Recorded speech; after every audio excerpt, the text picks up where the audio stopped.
1989, the year of the Tiananmen Square protests, the fall of the Berlin Wall, and the time George H.W. Bush decided to send 27,000 troops to invade a country smaller than South Carolina. But let's not get ahead of ourselves. So how did it even get so far?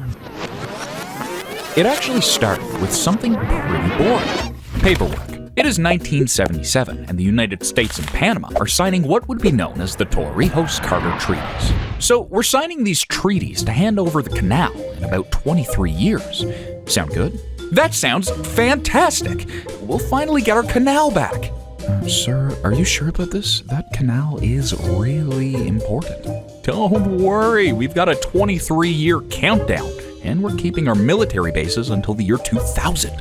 It's the classic, I'm giving you back your land, but I'm still going to have thousands of troops on it kind of compromise. Well, when you put it that way...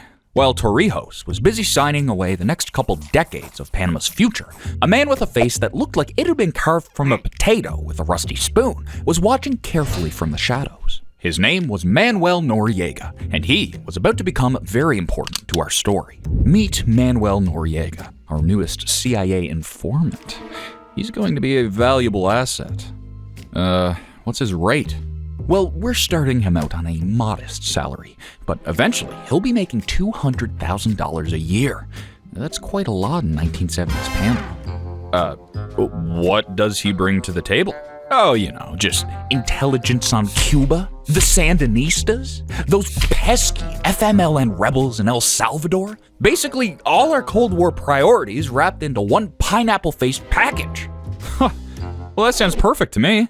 What could possibly go wrong? By 1983, Torrijos conveniently died in a plane crash, and after some careful maneuvering, Noriega had climbed to the tippy top of Panama's power structure as commander of the Panamanian Defense Forces. Hey, look at me! I'm the captain now. With his new position, Noriega became the de facto head of state, running Panama like it was his personal piggy bank. And as far as the United States was concerned, this was totally fine, because he was their piggy bank. So, Noriega is getting a bit, dictatory, eh? Yes, I know. But he's letting us keep tens of thousands of troops around the canal. Plus, he's helping us fight those commies. You know how much Reagan hates commies. Okay, true. I heard he has to puke if you say the word communism too loudly near him. Exactly. So, we'll just ignore Noriega's increasingly autocratic behavior, okay? But there was something else Noriega was up to that Americans weren't ignoring. They were just selectively noticing it. Sir, we have solid intelligence that Noriega is facilitating cocaine trafficking through Panama. The country's basically become a giant money laundering machine. Colombian drug lords are using it like their personal bank. That's troubling. What else is he doing? Well, that's the weird part. Sometimes he helps us catch drug shipments, and other times he protects them. So, he's playing both sides. Exactly. If there's money to be made from catching drugs, he'll catch drugs. If there's money to be made by moving drugs, well, he'll move the drugs. He's basically created a system where he profits no matter what happens. Noriega had mastered the art of the double dip. It's kind of like working at both McDonald's and Burger King, so you can steal each other's secret sauce recipes. Except the sauce in this case was cocaine, and the recipe was how to make millions while technically being on the US payroll. I helped the Americans fight communism, and they gave me money. I helped drug cartels move cocaine, and they gave me money. I'm being paid by everyone to do conflicting things. Oh man, it's beautiful. Sir, don't you think the Americans will eventually figure this out? Please. The CIA and the DEA barely talk to each other. One hand doesn't know what the other's doing. Besides, as long as I keep the canal safe and the commies out, they don't care what else I do. The Americans, meanwhile, were starting to care. Their once convenient relationship with Noriega was growing strained, kind of like that friendship you maintain only because they let you borrow their Netflix password. Sir, the reports about Noriega's drug trafficking are getting harder to ignore. But we need him for the canal and the whole anti-communism thing. Yes, I know.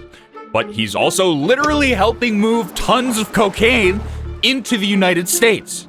Okay, can't we just, I don't know, ask him politely to stop? The United States was stuck in a classic dilemma: support the dictator who helps your strategic interests, or stand against the dictator who's flooding your country with cocaine. For a while, they chose the former, turning a blind eye to Noriega's double dealing. As long as it helps fight the commies, I don't care if he's selling a little snow on the side. Sir, it's not a little snow, it's mountains of cocaine. Well, it is called snow-capped mountains, isn't it? Well, yeah, that's true. But by the late 1980s, the relationship was deteriorating faster than a banana in the Panamanian heat. The Cold War was winding down, meaning Noriega's anti-communist credentials weren't quite as valuable anymore. Plus, the war on drugs was ramping up, making his cocaine connections increasingly problematic.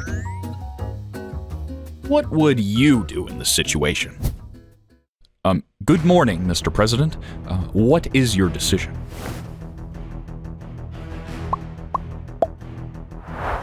Well, too bad you weren't the president. Then President Ronald Reagan, however, thought it was about time to reevaluate their relationship. And little did Noriega know that his days of playing both sides were finally numbered. The United States was growing increasingly frustrated with their pineapple-faced problem, and soon they would take drastic action. Now the whole America gives money to a dictator who turns out to be a bad guy story wasn't exactly new. The United States had a lengthy resume of supporting sketchy characters. But Noriega was special. He had managed to make enemies of both the anti-drug people and the pro-drug people, which is quite the achievement when you think about it. The tipping point came in June of 1986, when the New York Times published an article that made Noriega's drug ties pretty hard to ignore. So our reporter Seymour Hersh has written this explosive expose about Manuel Noriega's drug connections. Is it gonna cause an international incident? Oh, almost certainly. Haha, perfect. Front page it is. The article detailed Noriega's deep involvement in drug trafficking, money laundering, and a variety of other naughty activities that made the Reagan administration do a collective spit take. What the? Noriega's involved in drugs? Why didn't anyone tell me? Sir, the DEA has been telling you for years. Well, why wouldn't you tell me in a way that I would listen to? Like what, sir? I don't know. Maybe put it in a movie. I always pay attention to movies. Reagan immediately demanded Noriega's resignation, and the Pentagon began drafting invasion plans under the very subtle codename Blue Spoon. Because nothing says top secret military operation like dessert cutlery. What about Operation Pineapple Face? What? That's way too obvious. What about Operation Drug Lord Takedown? Too descriptive. Blue Spoon? That's perfect. No one will ever guess what that means. Noriega, however, wasn't just about to resign because some newspaper and the President of the United States told him to. He figured that Panama's weak extradition treaties would shield him from American courts. They can't arrest me if they can't extradite me. Sir, I'm not sure that's how it works with the Americans. They tend to, make their own rules. Nonsense. International law protects me. In February 1988, Noriega's protection plan took a serious hit when 2 federal grand juries in Florida indicted him for narcotics racketeering. This is like finding out your gym membership had been canceled right after you have eaten an entire chocolate cake.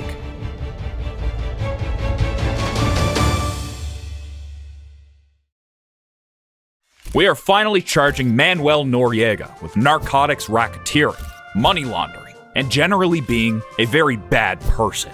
But he's in Panama. How will you arrest him? That is a great question. I'm sure someone in Washington is working on that right now. Facing increasing pressure from the United States, Noriega did what any reasonable dictator would do. He started shopping for new friends, reaching out to Cuba, Nicaragua, and Libya for military aid. It was like trying to join a new social circle after your old friends found out that you've secretly been stealing from them. Hey, Fidel! Long time no speak. Hey, listen, I'm in a bit of a pickle with the Americans. Could you spare some weapons by any chance? Manuel, my friend, of course. Nothing would please me more than to annoy the Yankees. Oh man, that's great. Hey, while I've got you on the line, is Gaddafi's number still the same? Inside Panama, things weren't going well for Noriega either. In March 1988, a group of disgruntled army officers attempted a coup, which collapsed faster than a house of cards in a hurricane. Okay, here's the plan. We go in, arrest Noriega, and take control. That's it? That's the entire plan? Well, yeah, when you say it like that, it doesn't sound very thorough. Then, on October 3rd of 1989, Major Moises Giroldi led another coup attempt. This one got further, but ultimately failed when loyalist troops showed up and saved Noriega's pineapple-textured behind. We've got him! We've actually got Noriega in custody! Sir, there are loyalist reinforcements approaching. What? Already? Did someone actually call the Americans for backup like we discussed? I thought you were gonna do that. Oh, for goodness sake! After surviving 2 coup attempts, Noriega became convinced that only total control would save him. It's like when you catch your roommate reading your diary, so you install 16 locks on your bedroom door, set up booby traps, and sleep with one eye open. From now on, trust no one. I want guards watching my guards, and then more guards watching those guards. Sir, that seems excessive. I'll tell you what's excessive. Not being able to trust your own military. Now go away. I need to practice my escape routes. Meanwhile, on the streets of Panama, the United States was putting on a permanent show of force. They gave these operations cool names like Nimrod Dancer, Sand Flea, and Purple Storm, which sound like rejected band names from the 1980s. Today, we're conducting Operation Nimrod Dancer. We're going to drive our convoys through Panama to show them that we can do whatever we want, according to the treaties. Sir, what exactly is Nimrod Dancer? I have no idea, but it sounds intimidating, doesn't it? The Americans also flew in additional brigades from Fort Bragg and Fort Ord just to make absolutely sure that Noriega got the message. But the political trigger for what was to come happened on May 7th of 1989, when Panama held an election. I'm so excited to vote today. Democracy is wonderful. Hey, me too. I'm voting for opposition leader Guillermo Endara. I hear he's leading by a 3-1 margin. Endara did indeed win by a landslide, but Noriega had other ideas. He simply annulled the election results, which is the dictator equivalent of flipping the Monopoly board when you're losing. I declare these election results null and void. But sir, the people have clearly spoken. Well, I'm clearly not listening. Mike? To make matters worse, Noriega then allowed his thugs to beat Guillermo Endara in public view. It was like losing a game of chess and then punching your opponent right in his face. Ow! Stop hitting me! I won fair and square. Did they just beat up the guy who won the election? Yep, on live television. That's not a good look. The final straw came on December 15th, 1989, when Panama's National Assembly made a series of spectacularly bad decisions. First, they named Noriega Maximum Leader, which sounds like a position at a grocery store, not a government title. I hereby propose we name General Noriega our Maximum Leader. Seconded, and while we're at it, let's declare a state of war with the United States. Yay! Wait. Are we seriously declaring a war on the most powerful military in the world? Whoa! Yeah! Woo! Military! I'm just going to slowly back out of the room now. The very next night, something happened that would give the newly elected President H.W. Bush the perfect excuse to do what the U.S. had been wanting to do for years. At a roadblock in El Chorrillo, Panama Defense Forces troops killed an unarmed Marine lieutenant named Robert Paz and brutalized 2 other U.S. officers and a spouse. Mr. President, PDF troops have killed Lieutenant Paz and assaulted other Americans. Well, that's it. I've had it with this Noriega character. Get me to the Pentagon. Operation Blue Spoon is ready to go, sir. Good. But can we change the name? Blue Spoon sounds like a sad ice cream parlor. How about Operation Just Cause? Perfect. Implies we're the good guys. Congressional leaders won't oppose that. And so, with the pieces in place and a shiny new operation name, the United States prepared to launch one of the largest military operations since the Vietnam War. At 12:46 a.m. on December 20th of 1989, the United States started the operation.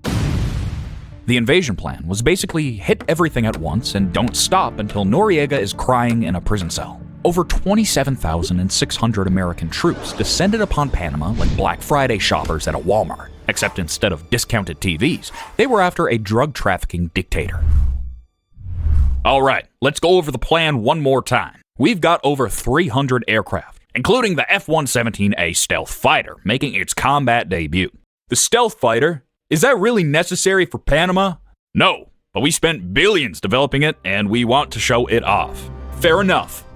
U.S. forces struck 27 objectives almost simultaneously. It was like playing whack-a-mole, except every mole was a Panamanian military installation.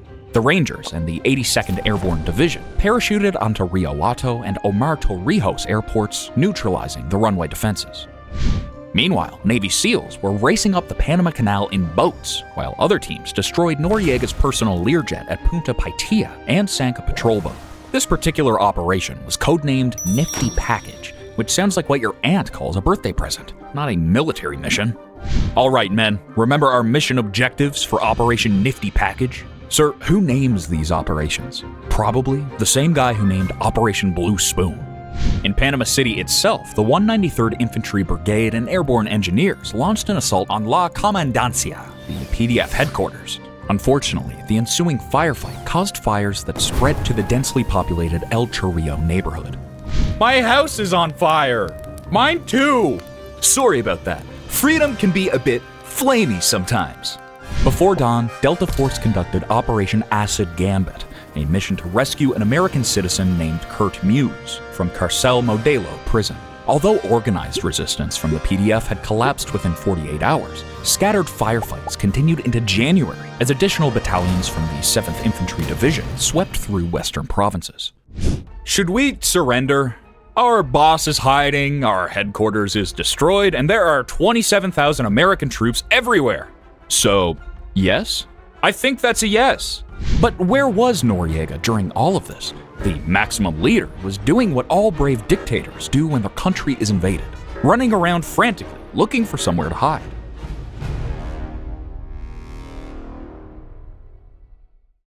What about my summer home? The Americans are checking there as well. My mistress's apartment? They checked there first, sir. What about the bunker under La Comandancia? Sir, that's literally the first place they attacked. I'm running out of options here. On Christmas Eve, Noriega finally found sanctuary in the most logical place for a drug-trafficking dictator, the Vatican Nunciature, which is basically an embassy of the Pope. General Noriega? What are you doing here? Seeking sanctuary. It's Christmas Eve, you have to let me in. Religious tradition and all that. I'm pretty sure that's not how it works, but I'll have to check with Rome. The Americans, not wanting to storm the Pope's house and cause an international incident, set up outside and began their plan to drive Noriega out. And that plan was playing extremely loud heavy metal music day and night. Sir, we have just set up speakers outside the Nunciature. Excellent. What are they playing? Oh man, we've got a great playlist. Welcome to the Jungle, Panama by Van Halen, You're No Good, Wanted Dead or Alive. Do you think that last one's maybe a bit too on the nose? Yeah, I mean, that's kind of the point, sir. After several days of musical torture, diplomatic pressure finally convinced Noriega to surrender on January 3rd of 1990. Fine, I'll come out. Just please stop playing We're Not Gonna Take It for the friggin' 87th time. Can you wait a second? We were just gonna change it to Metallica. That's even worse! According to the Pentagon, the invasion resulted in 23 U.S. military deaths and 325 wounded, while 314 PDF members were killed. However, the civilian death toll was much more controversial. On January 31st, 1990, the Joint Chiefs switched mission names. Operation Just Cause officially ended, and Operation Promote Liberty began. This was basically the US military's way of saying, okay, we're done blowing stuff up now. Now we're gonna build some schools, okay? Okay, let me get this straight. Yesterday, I was shooting at people. And you mean to tell me today, I'm building a bridge? That's right, we call it flexible career development. Within 10 days, President Guillermo Endara, remember him? The guy who actually won the election before getting beaten up? Well, he formally abolished the Panamanian Defense Forces. A U.S. supervised training program then assembled the Panama Public Forces, basically just police and border guards under strict civilian control. Army engineers rebuilt bridges, while civil affairs teams organized a money for weapons amnesty program that bought back more than 7,000 firearms in its first 6 weeks. Turn in your guns, get cash. It's like a reverse pawn shop. Hey, how much for this assault rifle? $200. Whoa. Alright, great. I'll be back with 6 more. The U.S. authorities also housed roughly 20,000 displaced residents of El Chorrillo in hastily erected apartments. Unfortunately, a later audit found many of these units crumbling within 2 years. As for Noriega, he was extradited to Miami, where he was convicted of racketeering and drug trafficking in 1992. He would ultimately spend time in prisons in the United States, France, and finally Panama, before dying in a Panamanian hospital in 2017 at the ripe old age of 83. Operation Promote Liberty officially ended in September of 1994 after the peaceful election of Ernesto Perez Valladares and the ratification of a constitutional amendment that forever bans a standing army in Panama. This makes Panama, alongside Costa Rica, one of the most demilitarized countries in the Western Hemisphere. It turns out that sometimes the best defense is no defense at all. The invasion of Panama shows us a lot about how U.S. foreign policy operated at the end of the Cold War. First, they supported a dictator because he was anti-communist. Then they turned on him when his drug trafficking became too embarrassing. Finally, they invaded his country with overwhelming force, captured him, put him on trial in Florida, and rebuilt Panama's government from scratch. After the dust settled and the heavy metal music stopped blaring, the international community had some thoughts about the whole invading Panama thing, and those thoughts were not particularly kind.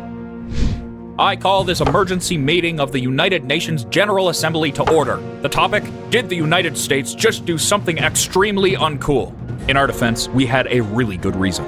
And that reason was? Noriega had killed a Marine. Also, the drugs. And freedom? On December 29th of 1989, the United Nations General Assembly voted 75 to 20 to condemn the invasion and called for the immediate withdrawal of all US troops. It was like getting a strongly worded note from your homeowners association, except the HOA was the entire world. The UN Security Council also drafted an even sterner condemnation, but it failed because the United States, United Kingdom, and France all exercised their vetoes. Even the Organization of American States, which is basically the America's Club, demanded that the US pull its troops out of Panama. As your neighbors, we formally request that you stop invading other neighbors. We hear your concerns and we will take them into consideration. So, you'll leave? No, but we've considered it. Despite international condemnation, post-war polling conducted by CBS and La Prensa showed that about 9 in 10 Panamanians actually approve of the toppling of Noriega. It was like when everyone at school hates the bully, except the kids he was actually bullying. This created what scholars call an ambiguous moral ledger, which is a fancy way of saying, was this a good thing or a bad thing? Well, it's complicated. On one hand, they removed a dictator. On the other, they were the ones who initially supported him, and in the process of getting rid of him, killed hundreds of civilians and violated international law. Human rights organizations like America's Watch and Physicians for Human Rights kept the invasion alive in public debate by highlighting the discrepancies in casualty reports. Remember the difference between 300 and 3,000 deaths? That's a pretty big margin of error. From a military perspective, Operation Just Cause became a textbook example of the US rapid deployment doctrine that would make another appearance just 6 months later in Kuwait, when Iraq decided it wanted a beach vacation. Let's review what we've learned from Panama. Joint special operations, precision night assaults, stealth aircraft, and real-time satellite links. So basically, overwhelming technological superiority? Exactly. Why fight fair when you can fight with F-117s? The invasion showcased all the fancy toys the US military had developed during the Cold War but never got to use against the Soviets. See? I told you the stealth fighter would come in handy someday. It was kind of like using a flamethrower to light a birthday candle, but yes, it worked. In Panama itself, the memory of the invasion evolved slowly. Attempts to declare December 20th a national day of mourning were vetoed in 2007 by then-President Martin Torrijos, who was coincidentally the son of Omar Torrijos, the guy who signed the Canal Treaties with Jimmy Carter back in 1977. It wasn't until December 19th, 2019, 3 decades after the invasion, that Panama finally enacted legislation making December 20th a national day of mourning, institutionalizing annual flag-lowering ceremonies and public debates over reparations for the victims of El Chorrillo. The legacy of the invasion is like one of those optical illusions where some people see a duck and others see a rabbit. The US sees a successful military operation that removed a drug-trafficking dictator. Many Panamanians see it as the day their neighborhood burnt down. The UN sees it as a violation of sovereignty. But the Panama invasion also marked the beginning of a new era in US foreign policy. With the Cold War winding down, the United States was now free to flex its muscles without worrying about Soviet retaliation. Panama was just the appetizer. The main course would come soon in the Middle East.